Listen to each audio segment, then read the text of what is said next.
Жәңгірхан тұсында Азамат дейтін адам өліп, оның Алмажан дейтін 14 жасар қызы, және оның Төрежан дейтін 7 жасар ұлы жетім қалыпты. Нарындағы 9 би 2 жетімнің малдарын өзіне бөліп алмақшы болады. Өзі ақын, өзі қажарлы Алмажан билердің үстіне наразылық білдіреді, бүтін дүниесін тастап, інісін жанына жетекке беріп, ханға бармақшы болады. Жүрейін деп жатқанда қарт атасына келіп Алмажан былай дейді: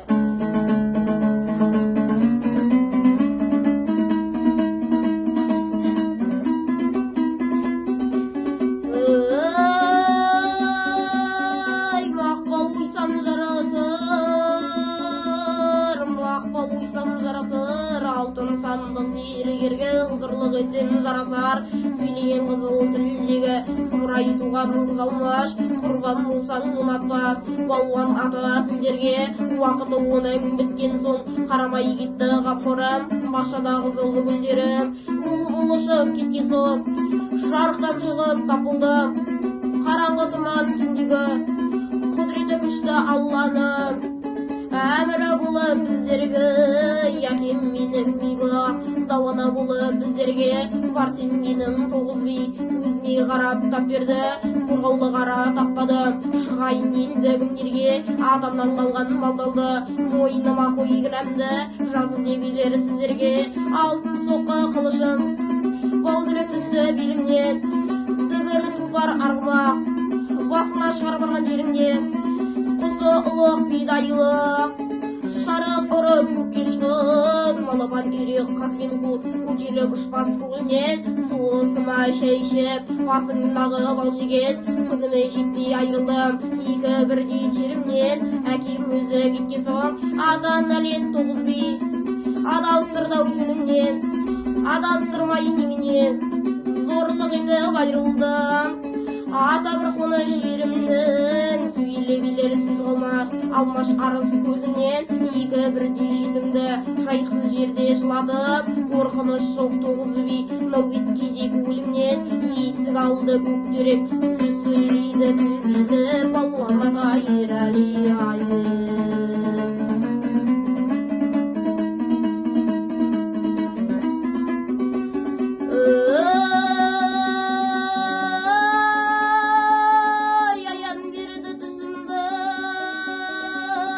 аян береді түсімді. Түргелі қызым сөйледі, мен айтайын сөзімді, тарқатайын мұңымды. Бұлай сөзге бой тежеп құрап қалған күйде, менде билер ұу тезек. Атамнан қалған малдалды ұлық пандайым жасап, өлмеймін деп жүрмізі саспай жүрі 9 би сізге де келер бір кезек. Ойласам ақылы жетпейді ау адам рызаттың құлындай, пиялай ұшқан сұңқарым көспей кетті қалпынай. Күйік бір есен көзімнен артыңнан тастап кеттім ғой, мына бір жаудың өзіне. Әкем өзі кеткен соң 3-ге дейін келісіп, ең болмаса 9 би шыдамадым ба қырқынай. Алтын туы жығылды Мысыр санды қаланып, еліп ішібегі үзілді күймес күміс шағынан. Әкеме шешем өлген соң қалған солы табыңда, қаса ақымақ болған соң өлген неге күлесін? Қайдан білдің 9 би олар неден мазаңа? Қатерлі қызың мен болсаң алдыңа келіп алаңның, қызыл тілің солса аспай жүрі 9 би басына бір күн тұғармынды. Артынан өлген анаңның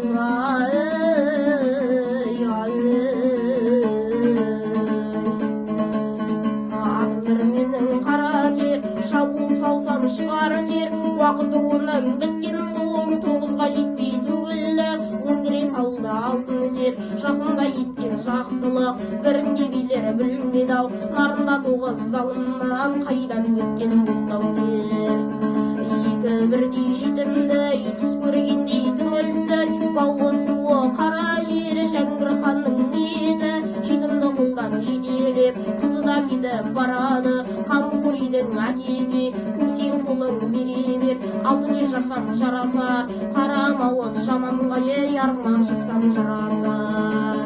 Екемес күміс шағына әкем өзі кеткен соң, ата нәле 9 би қызылға сөнбей сәуленің. Жетімге келіп қол салса дұшпанды қойды табанға, билерден қорлық көрген соң шыдамай кетіп барамын Түржан санды балаға.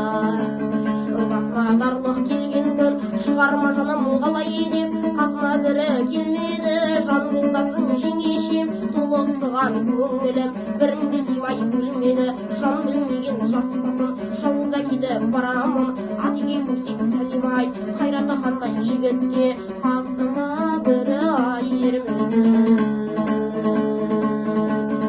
қарша құс мекендер қарға қайың тал басып күйе құлан мекендер асқар тауды жал басып әкем өзі кеткен соң ата нәлет тоғыз би ұмытып кетті алласын мен жыламай қайтейін мен көрген күнімдей адамзаттың ұлына әркез тәңір салмасын билерден қорлық көрген соң алыпта қашып барамын әкемнен қалған бір тұяқ бір жан санды баласын атеңе көзің сала жүр ата нәлет тоғыз би артынан қалған малдалды тағы да талап алмасын жәңгір ханның ниеті қызы да кетіп барады тоғыз биге сәлем айтыңнен қалып қалмасын керуен кетті мәріге мәрден кетті әріге артынан қалған қос жетім келе алмай жүр сәніне тоғыз бидің зарыбы естпей барамын қайын жұрттың едіге жасы бір үлкен кәріге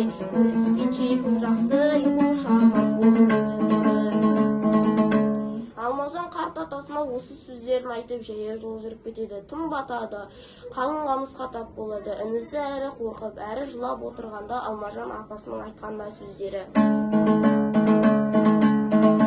Емшектейсің бауырым, бақтың сірі ашпадау, бір жасаған құдайым келіп кіріп кетіп біз ызадан қалған қамысқа ен құйыласам қарағым адасар болдық сыңайлы ханның көлі қорлық көл мұнда келсе қарулы көлде не қылып тұрайын осындай торға түскенде ізгі бір адам келсейші біздегі жетімге жөн көрсетіп бермеген жасаған жаппар құдайым жөнін кімнен сұрайын шығып едім елімнен хан жәңгірді көрмерге ішке толған мұңдарды ызадан айтып бермерге ең болмаса шырағым аға сені бермеді-ау аға тайла бермеген өлгенімше зар болдым аға менен жеңгеме жалғыз қара сен үшін неті ғана келемін ұсынып мойын өлмеген қызыл тілім сауында ханға жетіп барайын дүния жары жоқ екен екі айналып келмеген жасында қалдым шырағым ата-анаңды көре алмай армандап кетті екеуі қызығымды көре алмай Алмажан санды сыбабай жылайды толғай келеді басына пана бола алмай толықсыған көңілім басылмайдай шырағым тоғыз биден кек алмай ата нәлет тоғыз би қаңғыртып бізді жіберді-ау дүния балын көре алмай билерден қорлық көрген соң келемін іздеп жәңгірді жата алмаймын үйімде ел жұртымнан ұялмай тек құлан мекендер асқар таудың бұлағы борайда борай қар жаусын тәңірім өзі сақтайды кеңдік жетім ұлағын жас шыдамай шықтым намысқа әкем өзі кеткен соң жолығуға мұң болдық жүз көрсеттік танысқа бесік табы кетпеген қабырғасы қатпаған екі бірдей көшедім жүре алмайды алысқа шалқыған өскен өз едім тап болдым көлде қамысқа дегенімше келемін мекендер етіп тұрамын арында қалған нарында мен деген қазақ баласы кімнен артық деуші едім кешегі әкем барында тұйыққа бүгін келемін күн су жіберіп ішетін түтеніп жанған жалынға Әлкиса, Алмажан інісі екеуі жол таба алмай адасып көп жүреді. Олар орда маңында тұратын Сағитжан деген ноғай кісіге жолығады. Алмажан оны танып, әкесінің адал досы екенін біліп, оған мына сөздерді айтады.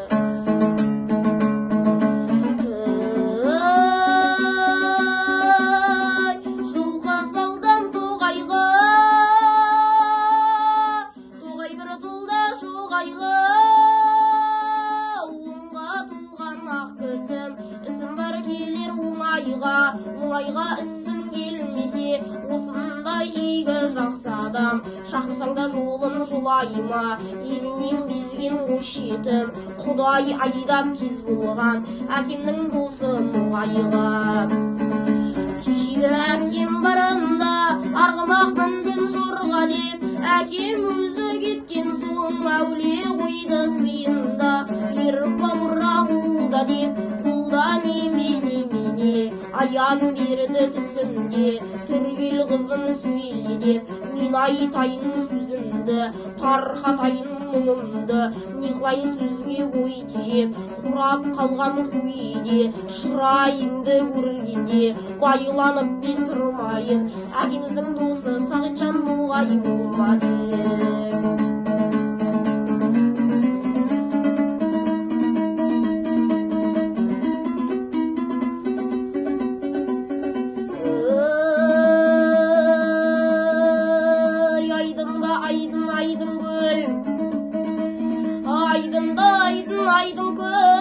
Айдың көлдің ішінде ұшар үйрек парлаған, қорлық үйрек ұшқан соң байласы қара тұрмаған.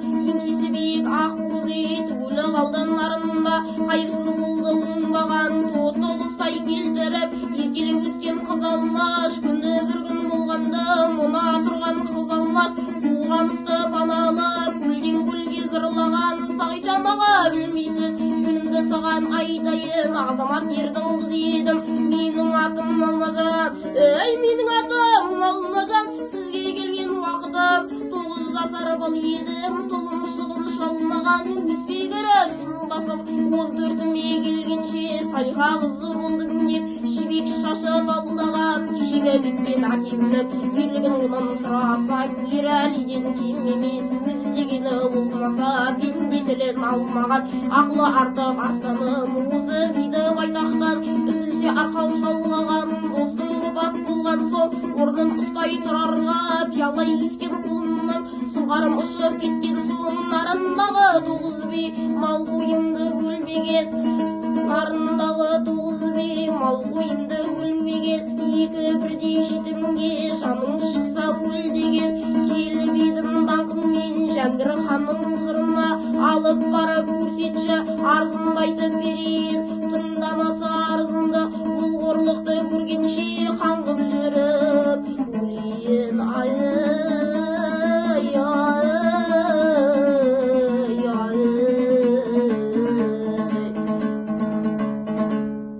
Сағитжан қыз бен баланы хан ордасына әкеледі. Анау ханның үйі, анау ханның есігі деп жібереді.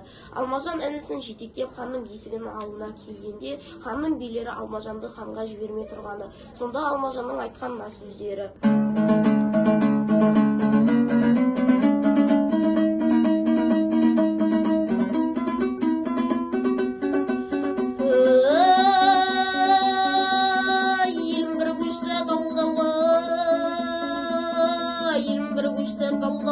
талдау түбін барлауға, сұрамай жүнімді ұстадық. Екі бірдей жас жетіп, көрінді ме оп-оңай, билер сіздерге алдауға алыстан іздеп келіп еп. Сенерден орлық көрген соң құтылдым деген сынбасым, ай жалғызым ай деген, күн жалғызым мін деген. Орда басшы билері қасқас қырларым деген, арызға келген жетімді жібермей жолдан тоқта деп, билер сізге жүнбеген. Нарындар 9 залымдар алып малымды, тірідей қорлық көрген соң бір шапағат болар деп, үміт етіп келіп еп, жаяу іздеп ханымды. Құтылдым деген сынбасып, артық туған қыз едім, қолына сұңқарым жемжеген. Қапыдан ұшып сұңқарым, шақырсам да келмеген, сұңқарым ұшып кеткен соң.